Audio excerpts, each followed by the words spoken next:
अस्सलाम वालेकुम, welcome to Armaan take. तो आज हम इमेज को डेटाबेस में इंसर्ट करवाएंगे। सबसे पहले हमने डेटाबेस बनाया, फिर हमने उसमें फॉर्म का डेटा इंसर्ट करवाया और मैसेज शो करवाया। आज हम फॉर्म में जो इमेज वो फॉर्म से इमेज हम डेटाबेस में इंसर्ट करवाएंगे। तो ये हमारा फॉर्म है, यहाँ हम एक इमेज लगाएंगे, इनपुट की टाइप फाइल रखेंगे और वहाँ पे इमेज इंसर्ट करवा के सेव करेंगे और वो डेटाबेस में जाएगी। सबसे पहले हम करते हैं, क्योंकि डेटाबेस में इमेज का कॉलम नहीं है, यहाँ 4 कॉलम है, आईडी, नेम, फ़ोन और पासवर्ड, और हमें एक इमेज का कॉलम भी यहाँ पे रखना है। तो स्ट्रक्चर में जाके मैं इसको एडिट करता हूँ और यहाँ से मैं चेंज करता हूँ।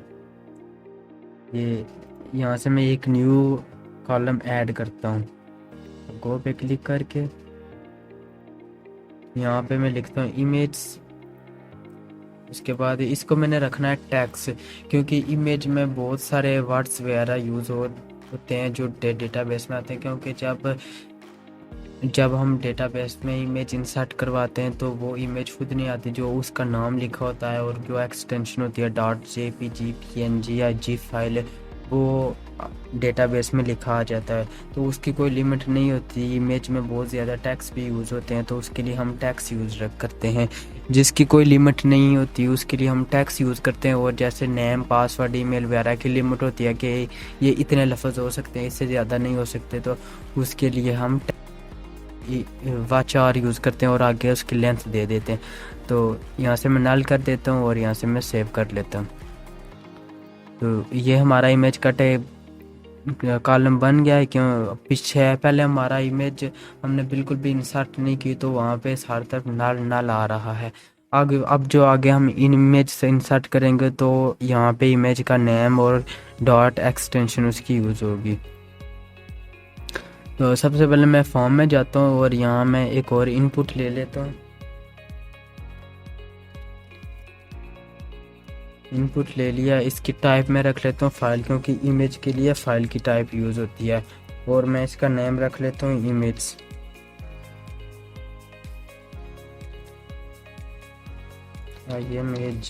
इमेज। और एक और काम करना है, क्योंकि अभी तक तो हम सिर्फ नेम, फ़ोन, नेम, टेक्स्ट और नंबर इंसर्ट करवा रहे थे डेटाबेस में। और जब हम वीडियोस, ऑडियोज़ और इमेज वगैरह इंसर्ट करवाते हैं तो उसके लिए हम टॉप पे थोड़ी सी जो क्यूरीज वगैरह लिखते हैं, ताकि हर तरह का डेटा जो है वो इंसर्ट हो जाए। तो यहाँ मैं लिखता हूँ इनको टाइप इक्वल टू आगे डबल स्लैश, और यहाँ पे मैं लिखता हूँ multi part slash form data. इसका मतलब ये है कि जो हमारा फॉर्म है वो हर किस्म का डेटा जो है डेटाबेस में लेके जाएगा। तो इस पेज का काम ख़त्म। तो इसको मैं कॉपी कर लेता हूँ नेम को। तो अभी मैं जाता हूँ यूज़र के फॉर्म पे, और यहाँ मैंने अभी यहाँ पे 4 कॉलम के नाम लिखे हुए हैं। अभी मैंने इनको 5 करना है। तो सबसे पहले मैं यहाँ पे कॉमा डालता हूँ और बैक टिक। इसमें डेटाबेस में मैंने नाम लिखा था इमेज, तो वो मैं यहाँ पे लिख लेता हूँ। उसके बाद मैंने वेरिएबल डालना है और इसका एक वेरिएबल बनाना है पोस्ट के थ्रू। तो वो मैंने ये इंटरनेट से उठाया हुआ है, तो ये मैं यहाँ से कॉपी करता हूँ और इसको मैं यहाँ पे पेस्ट कर देता हूँ। तो ये मैं डिस्क्रिप्शन में डाल दूँगा, आप ये कोड वहाँ से उठा सकते हैं। तो ये मैंने यहाँ पे पेस्ट कर दिया। और अब मैंने करना है कि यहाँ पे इमेज वगैरह के जो मैंने नेम इधर दिया हुआ है ये वाला, इसको मैं कॉपी कर लेता हूँ और वो मैंने नेम यहाँ पे पेस्ट करना है।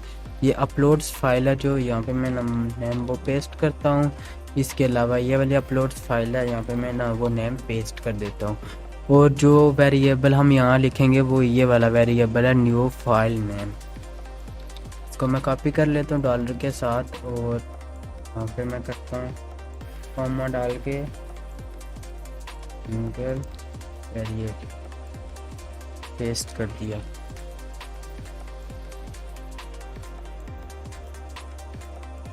तो अभी मैं यहाँ पे इसको सेव करता हूँ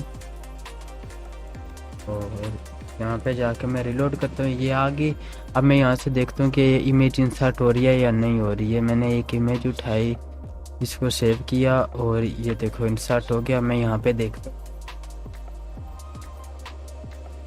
ये देखो ये इमेज का नेम यहाँ पे आ रहा है, इमेज हमारी इंसर्ट हो रही है।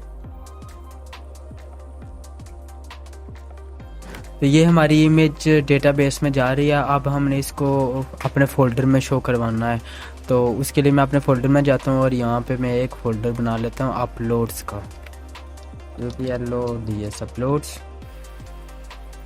इंटर करता हूँ। इसका नेम आपने अपलोड्स ही रखना है, क्योंकि हमने यहाँ पे क्यूरी में नेम इसका ये अपलोड्स रखा हुआ है। अगर कुछ और रखना चाहते हो तो यहाँ से भी फिर चेंज करना पड़ेगा।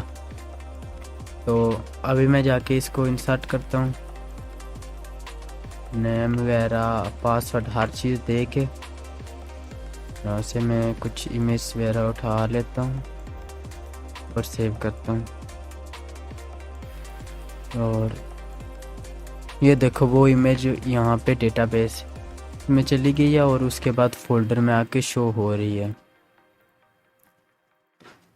तो एक बात आपने नोटिस किया कि ये जो इमेज आ रही है ये नेम से नहीं आ रही, ये नंबर से आ रही है। तो इसका मतलब ये होता है कि अगर हम यहाँ पे रखें कि इमेज, जो इमेज का नाम है वही इमेज का नाम यहाँ डेटाबेस में इंटर हो, तो जब एक प्रोफेशनल वेबसाइट बनती है तो वो पूरी दुनिया में फैली हुई होती है। और आप सबको पता है कि दो नेम से जो इमेज वगैरह कोई भी चीज़ दो नेम से एक ही जगह में जब सेव होगी तो वो एक पे कॉपी आ जाएगा। तो इस तरह फिर वो मसला बन जाता है। तो उसके लिए यहाँ एक टाइम से आती हैं, क्योंकि जब 1 सेकंड में कोई पिक्चर अपलोड करेगा तो वो उस टाइम से यहाँ डेटाबेस में इंसर्ट हो जाएगी।